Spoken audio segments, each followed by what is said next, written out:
Udokotela Khehlelezi indumandumane ezalwa endaweni yase Eastern Cape, ezalelwe endaweni yase Johannesburg Hospital, ngakhuliswa ubaba uMoyo, stepfather wami wasendaweni yase Zimbabwe, ohlala endaweni yase Thekwini njengamanje, olaphela khona endaweni yase Verelem emahlabathini. Mfana nje omncane oyinyanga, aphinde futhi abe archbishop, abe founder yebandla isithelo sikaJehova nebandla okuyiministry, Miracle Ministry International, ibandla labasindiswa. Mina njengoba nginabalandeli all over the world, ake sithi all over the world because bakuyo yonke indawo, kunendlela eziningi esisebenzisana nazo ekuthenini masifuna ukuhlola singena kwiZoom, senze appointment singene kwiZoom bese sithi mase sifuna ukunika imithi sikukhoriyele yona ifike kuwena leyo nto. That is why nginabalandeli all over the world. Umuntu ohlala etshela izinto ezimbi ngoKhehlelezi, ungasheshi uconclude ungakangiboni personal.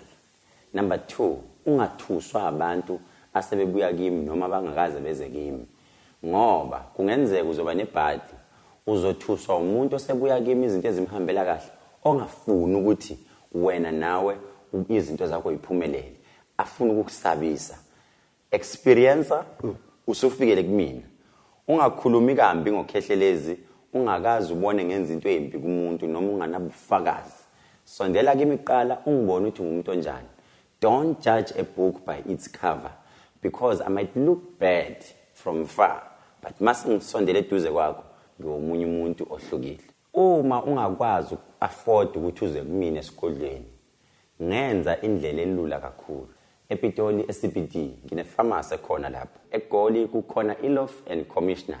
Downtown ngase Wheatbank I do have a pharmacy khona lapho.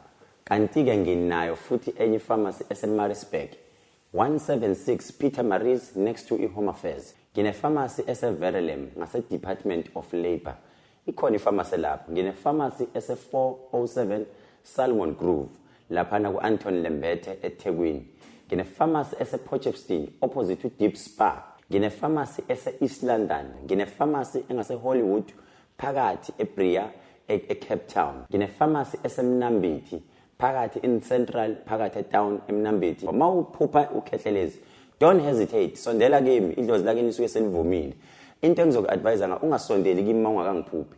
Ngicela ukuthi ungiphuphe kuqala, then mase ungiphuphile usondela kimi bese ke izinto ziyenzeka. Udokotela uKhehlelezi lana baningi abantu abahlala befuna isibusiso sami. Lalela ngikutshela, namhlanje ngizothi kuwena ngomhla ka9 ngizobe ngilaphana endaweni yi9 April, ngizobe ngilaphana endaweni yaseKhehlelezi ngase court kune ground lapho ngase court eKhehlelezi. Ngicela ukuthi wonke umuntu oseCape Town phumani ngobuningi sihlanganeni khona, ngizobe nginenkonzo enzima kakhulu.